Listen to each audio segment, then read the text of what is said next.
Well, this is an incredibly bright and promising day in Laker history, and wanted to welcome everybody here first and foremost, and especially Coach Ham's family, his wife Dee and DJ and Nick and Don. Welcome to the Lakers family.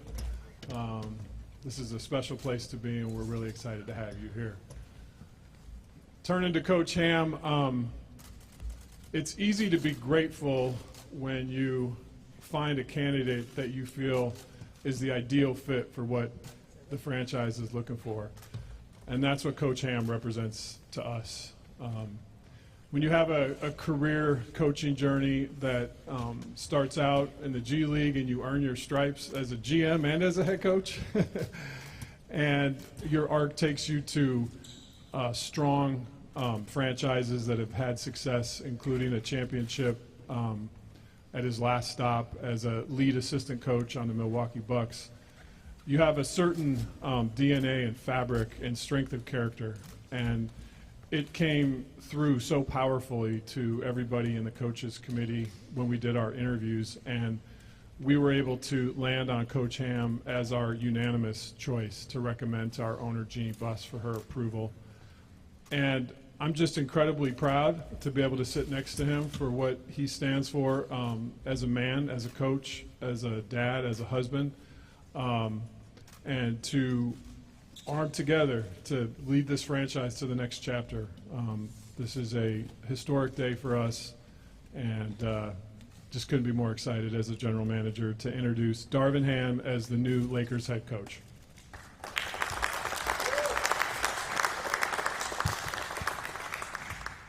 Well, first of all, I want to thank God.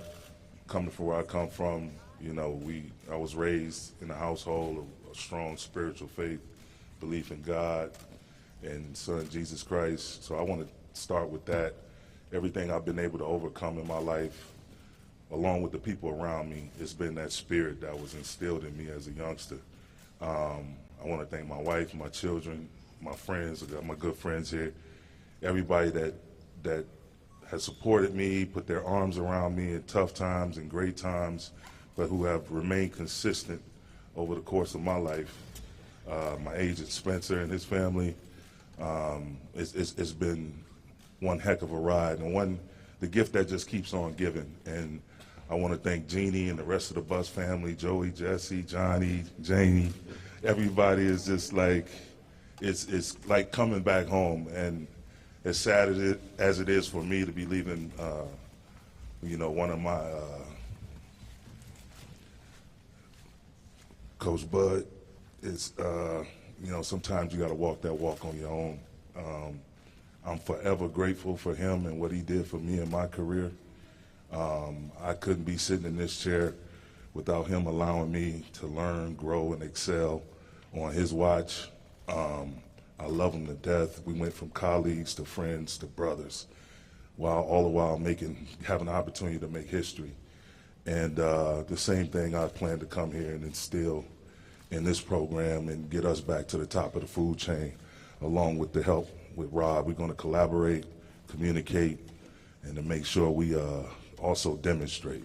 And we have a strong basketball team and basketball ops. We're going to put together a strong staff. And I think sky's the limit. We're not putting a ceiling on our situation. And we'll go as far as our daily preparation takes us. You hear people, well, are they going to do this? Are they going to do that? We're going to get better every day. That's what we're going to do.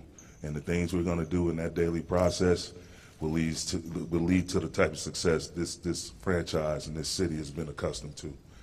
So thank you. Thank you again.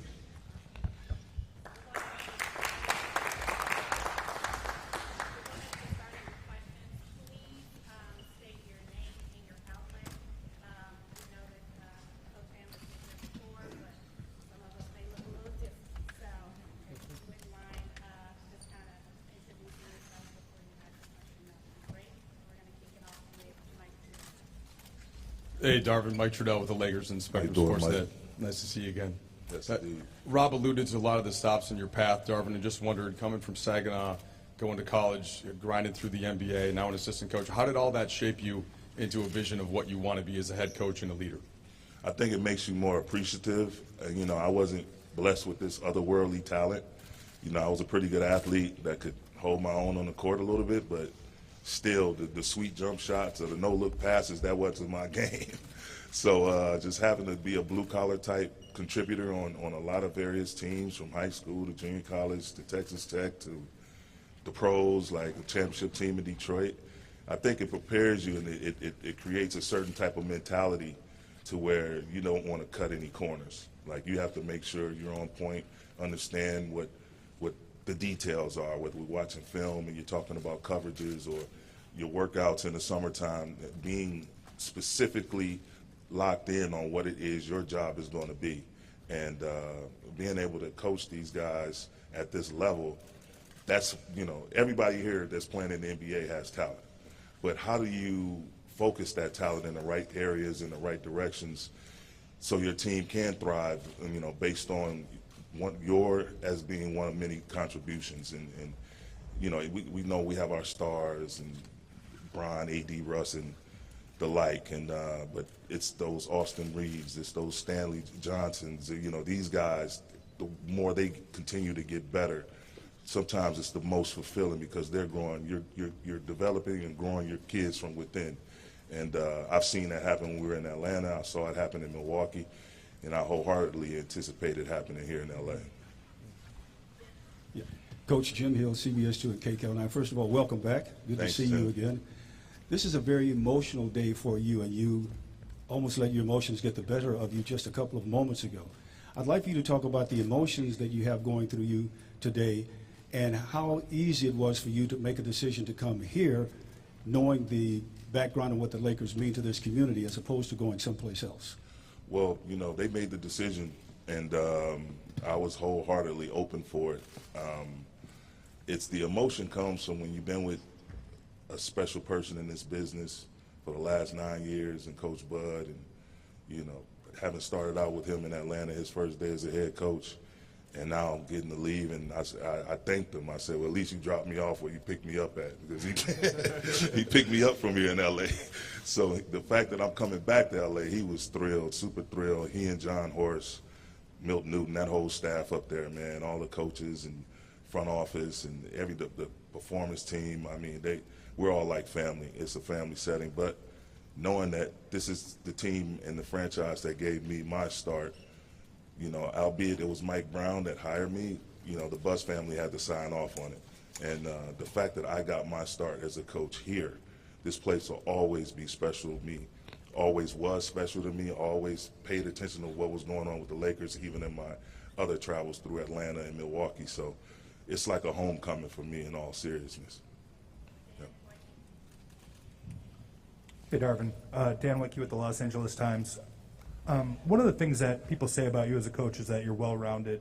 Do you view yourself more as a defensive coach, as an offensive coach? And I guess, what can you tell us about kind of your on-court vision for, obviously the players have to kind of come together, but what does Darvin Ham team look like on the court? I mean, I think it's a 360-degree coaching style, meaning both parts of the floor are connected.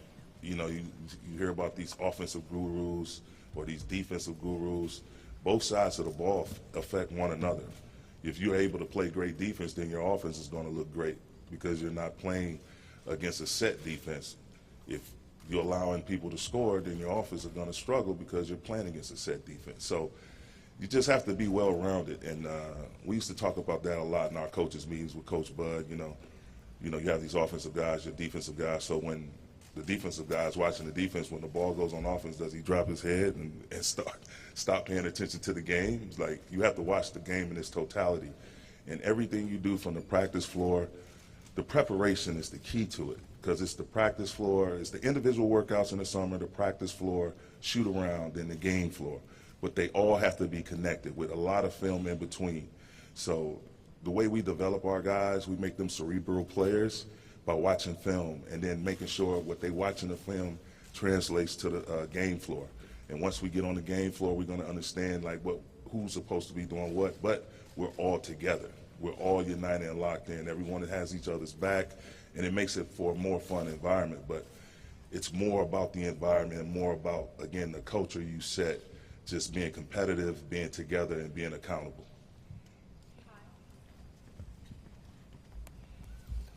Hi, Kyle Goon, Orange County Register.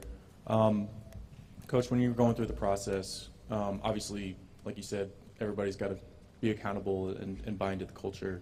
But how much of your vision is sort of founded on the idea of how LeBron James, Anthony Davis, and Russell Westbrook can play together after that this team didn't get the results it wanted out of that group last year? Well, it's how can they compete together? You know what I'm saying? Like, it starts on the defensive end, and from there we're going to build back toward the offense. I think the type of spacing, a four out, one in style, which I'm going to implement, is going to help all parties. My goal is, again, continue with the development of our younger players and to make those guys comfortable where they're not having to run to a telephone booth and throw a cape on and try to save the day. Everything has to be a team effort. Again, competitive, together, and accountable. And if there's mistakes made, I have to be able to coach those three guys like I do the rest of the roster. It can't be, we have the saying, it's like facts over feelings. And, once you see the film and it's a fact that you missed your assignment, then that has to be pointed out. Because if I can't point that out to one of our big three, then the last man or somebody in the rotation, they're not going to take what we're doing seriously. So it has to be consistent across the board. Hey, Darvin, congratulations. Bill Oram with the Athletic. Specifically on Russ, a lot has been made about his fit with LeBron, and we didn't see it a ton last year with injuries, but how do you see those three working together? How do you see Russ fitting? And I guess you do see him here, I guess, based on the way you're talking. Absolutely. I mean, just our running habits. And Russell, don't get it messed up. Russ is one of the best players our league has ever seen. And there's still a ton left in that tank. I don't know why people tend to try to write him off.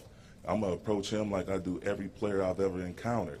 We're going to talk about our running habits with the ball, without the ball. And again, the team, the rhythm of the team, and trying to establish a rhythm with LeBron, Russ, AD, and again, share the load defensively and offensively. Defensively is where you're going to see us make our biggest leaps and bounds. We have to commit to the defensive side of the ball, or we don't have a chance to do anything. The offense won't even matter if we don't get stops. Hey, Darvin, Mike Bresnan, Spectrum Sportsnet. Good to see you again. When you look at LeBron, both when you played against him this year and just in general on tape and film and whatnot, what comes across for a guy who will be 38 in about 6 months? Just maintenance. And he's done a phenomenal job his entire career taking care of his body and spending the resources and provide himself with the right people around him to make sure he's able to sustain the type of level you see him play at even to this day. So just being and not just Bron, but AD, Russ, our entire group, like we're really, really player health conscious. Like we'll get with the performance team, build out a plan for everybody. And again, the plan is to get stronger as the season gets longer. So that'll be my number one goal, is to try to lessen some of the wear and tear on LeBron, because, I feel like he's shown that that level he's playing at is not going anywhere anytime soon. So I just want to try to help and assist him with being able to sustain that level. Hey, Darvin. Welcome back to LA. Hey, what's up, Dave? Good to see you. Dave McBride with ESPN. You've had an opportunity to interview for a handful of jobs over the years.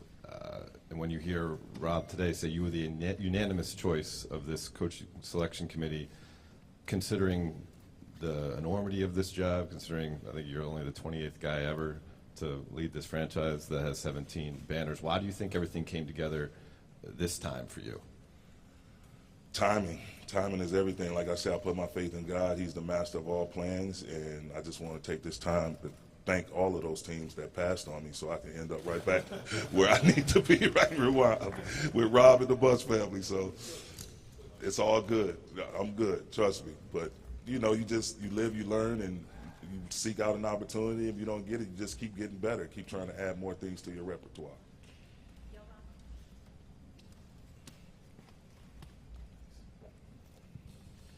Hey, Darvin. Yovan Buha with The Athletic. You mentioned your relationship with Bud, and I was curious, how much do you plan on implementing from what you guys did in Atlanta and Milwaukee over the last 9 years? And then also working specifically with Giannis. You know, they're different players, but Giannis, LeBron, and AD all kind of have that athleticism and some similarities with the way they play in the paint. How did working with Giannis kind of inform maybe how you'll approach working with LeBron and AD? I think it's more system-based, and yes, we were able to build a proven commodity in the way we played offense, the way we defended during Bud and my time together. But in terms of AD, Giannis, the comparisons, they're slightly different players, but they're both dynamic in the sense that they're multifaceted to be at the size that they're at.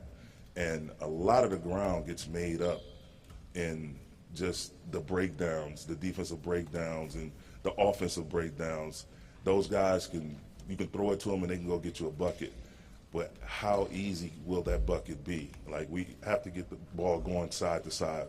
We have a term, play with the pass, like share the ball, make it easier on yourself. Instead of going 1-on-4, 1-on-5, you go play with your teammate. And now it's a 3-on-2 situation or a 2-on-1 situation because you just moved the ball. You didn't sit, hold it, dribble 18 times. Like, it has to be a rhythm, ball and body movement. But Giannis is unique because we had different people that took the lead on him in his individual workouts, but the things we would do in terms of our offensive breakdowns and our defensive breakdowns would actually give him more. So when it came time for him to play one-on-one, it was easy. You know what I mean? You had to account for other people. So now there's different driving lanes or there's more space. And again, it goes back to the type of rosters we were able to build and put the type of players around him that's we're going to do here. When Rob and I collaborate, we're going to dive in and put the best roster out there that we possibly can to support our big three. Dylan Hernandez here, LA Times. Darvin, have you spoken to Russ Westbrook? And two, has there been any discussion among you guys about maybe a change of role for him, maybe coming off the bench? And for Rob, after what you saw last season, talking to Darvin, what made you think, this is a workable situation with Westbrook? Yeah, I would say yes. Russ and I have had some really, really great one-on-one combos, man. And the biggest word I think came out of those discussions were sacrifice. That was the biggest word. It was sacrifice. We're going to sacrifice whatever we got to do. And it's not just Russ. There's going to be sacrifices that LeBron has to make, that AD has to make, on down the line through the rest of our roster. Again, we have to start on the defensive end. And in terms of what his role is going to be, I'm going to expect him to be the same tenacious, high-energy player that he's been on his entire career. A lot of it now may happen without the ball in his hand. Most of it now may happen on the defensive end. But, again, we have to sacrifice. There's no achieving anything without all parties, sharing the load, sacrificing, and depending on one another. Just to follow and leverage off what Darvin's saying, I think all of us would agree that teams, whether it's in any sport, take on the identity of the head coach. And the things that stood out to Darvin in the interview process was the two words he's been using. One is sacrifice. He was a player in the league that made every sacrifice to be great. He wasn't a superstar. He knew what it took to be in the gaps, to do the little things to make his teams great, like the championship team he was on. And then toughness. I think one of the things we lacked as a team last year is an identity of toughness. And I think we're excited to see how Coach, with his leadership style, will bring those attributes to our team next year. And as he said, there's going to be expectations, especially on the defensive end, that those words carry forward, words like toughness and sacrifice and accountability. And that's what Coach Ham's leadership stands for and represents. Darvin, over here. Brad Tony with the LA Times. Welcome. How will you deal with the stress and pressure of being a first-time coach with a franchise that expects to win titles all the time? I grew up in Saginaw, Michigan. I was shot in the face by accident April 5th, 1988. You go through something like that, it's going to do one or two things. It's going to make you fearful or fearless. It made me fearless. I don't feel no pressure. It's basketball. We're going to talk about some of my military representatives across the seas fight for our democracy. That's pressure. This here is a challenge, and it's something that can be navigated. We have a great partnership, me and Rob, that's going to grow and continue to build. We have great ownership group. We have great people around our building, great people involved in our personnel decisions. I look forward to it. Like I wanted to talk. I talked to LeBron my first day in the gym, and I wanted to start training camp the next day. I got so excited, and just to hear his excitement over the phone, it's like, man, and to see Russ and talk to AD and talk to Russ, and it just, these guys, you know, they're not great by mistake, and they want to be able to do something. And I know all of them feel this way. They want to be able to do something collectively that's great. Put another banner in this building, and it starts right now. So that's just a challenge. That's not pressure. I've seen real pressure in life. So to me, this is fun. This is something that's going to be joyful, something we're going to look back on, remember these days, and when we're popping bottles of champagne somewhere, celebrating another banner going up.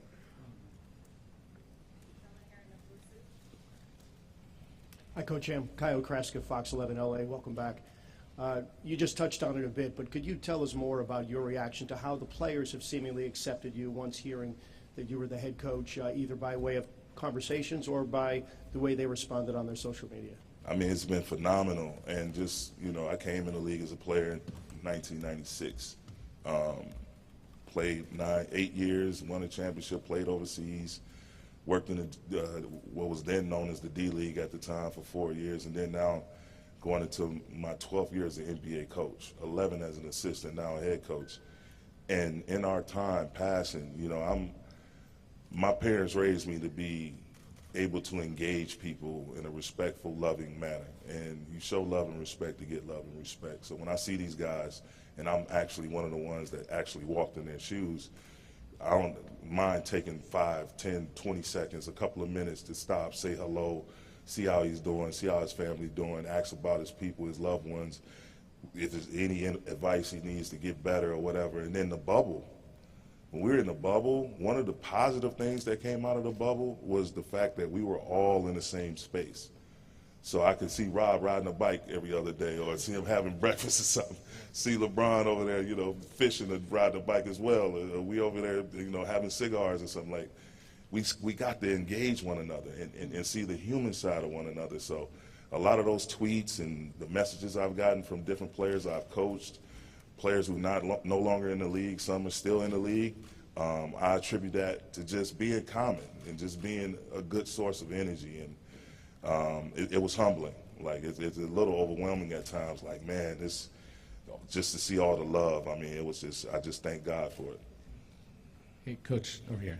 Oh, Coach Darvin. Congratulations, welcome back. Thank you. You're a first-time coach, and you can only be a first-time coach. And every coach who at some point was a first-time coach, but you don't have the proven track record of making those decisions. There's a very high-pressure job, and you've already expressed how you feel about that. How were you able to assuage or convince the Lakers that was something that wasn't an issue with you? And maybe Rob can chime in on what that meant to you guys. Yeah, I'll just start by saying I think you can look at the NBA Finals right now. You can say Coach Kerr and Coach Udoka. Those are both first-time coaches. And when you go through an interview process and you come across someone that's incredibly talented and special with unique characteristics that you think are perfectly aligned with what you're looking for this team, that becomes a moot point. And I think the guys in the NBA Finals deserve praise for starting like they did and getting all the way to where they are now. And we have full confidence that that's what Darvin's story is going to look like here. We'll take a question off of Zoom, Jim Alexander, and then we'll have time for 2 follow-ups.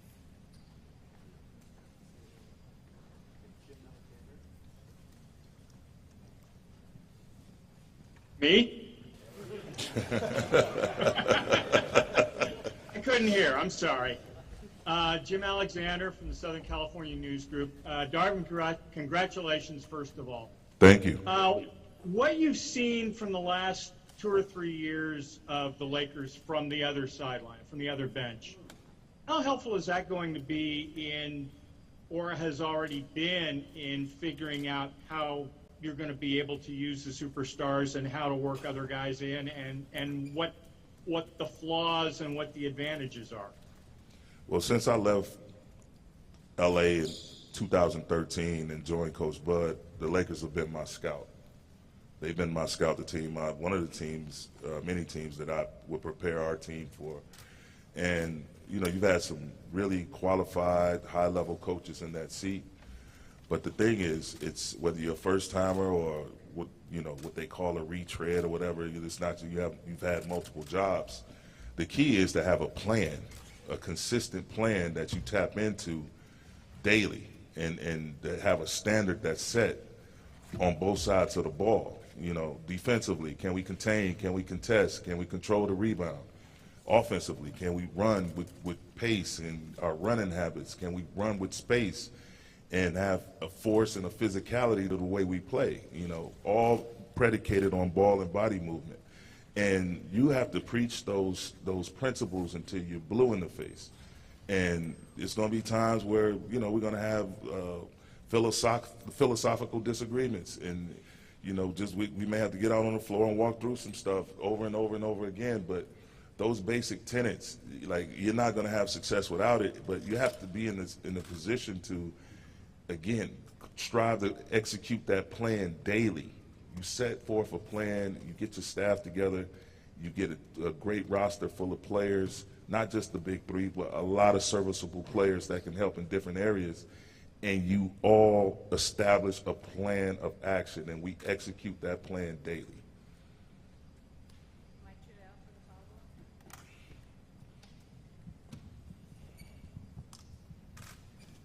Darvin, just wanted to ask you about your time here with Kobe and kind of also playing against him, but getting to know him, how that impacted you, and especially when you were an assistant and you spent all that time here in the practice court across the street with him. Oh, man, it was great. And God rest his soul, man. We spent a lot of time together on the practice floor, individual workouts, watching film, watching clips.